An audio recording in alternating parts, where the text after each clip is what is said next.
আচ্ছা দেখ নেক্সট আরেকটা আছে, কি বলা আছে এখানে, এখানে দেওয়া আছে অ্যাবস্ট্রাক্ট নাউন। নাউন কোন নেমিং ওয়ার্ডকে বলা হয়, তার মধ্যে অ্যাবস্ট্রাক্ট নাউন হচ্ছে যে সেই নাউনগুলো, যে নাউনগুলো আমরা খালি চোখে দেখতে পাবো না, আমরা শুধুমাত্র অনুভব করতে পাবো। যে নাউনগুলো আমরা অনুভব করতে পারি, আমাদের মনের মধ্যে অনুভূতি আসে, সেগুলো আমরা শুধুমাত্র অনুভব করতে পারবো, চোখে দেখতে পাবো না, অনুভব ফিল করতে পারবো, সেই সমস্ত গুলোকে বলা হয় অ্যাবস্ট্রাক্ট নাউন, যেগুলো আমরা টাচ করতে পারি না। এই যে এটা চেয়ার, টেবিল, বোর্ড, এগুলো সব আমরা টাচ করতে পারছি, এগুলো কিন্তু কখনো অ্যাবস্ট্রাক্ট নাউন নয়।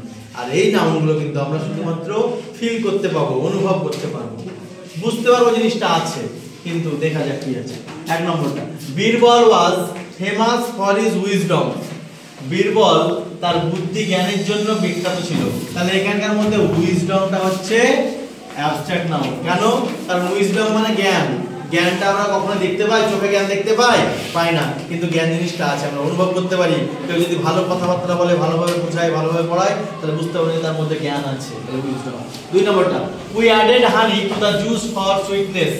তাহলে সুইটনেস, এই যে মিষ্টি ভাব, এটা মিষ্টি ভাব মানে মানুষের মধ্যে কথাবার্তার মধ্যে মিষ্টি ভাব থাকে, তার জন্য এখানে বলছে we added honey to the juice for sweetness. তাহলে এখানে নেস যুক্ত আছে এবং তার সঙ্গে সুইট, যে সুইটনেস হয়ে গেছে, এটা হয়ে গেল অ্যাবস্ট্রাক্ট নাউন।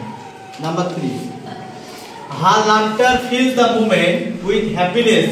এই যে হ্যাপিনেস, NESS নেস যুক্ত, এই নেস যুক্ত এই সমস্ত ওয়ার্ডগুলো কিন্তু নাউন হয় এবং সেগুলো হয় অ্যাবস্ট্রাক্ট নাউন। যেমন কাইন্ডনেস,